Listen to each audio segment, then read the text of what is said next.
Welcome to Let Me Fix This. Enjoy the video.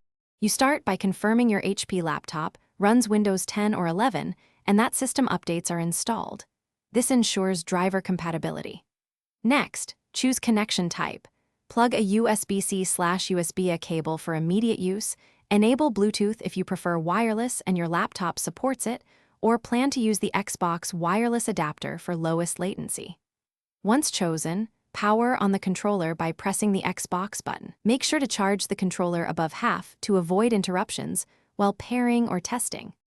Now you connect and configure. If wired, plug the cable and wait for Windows to install drivers. Then open control panel devices and printers game controllers to verify inputs. For Bluetooth, open settings Bluetooth and devices, select Add Device and choose Xbox wireless controller. Press the controller sync button until it appears. Using the Xbox wireless adapter, plug it into USB, press its sync. Then press the controller sync so LEDs flash and stabilize. After connection, adjust button mapping in Xbox accessories if needed. To finish, launch a game or the Xbox accessories app to test inputs and calibrate sticks or remap buttons. This ensures tactile accuracy.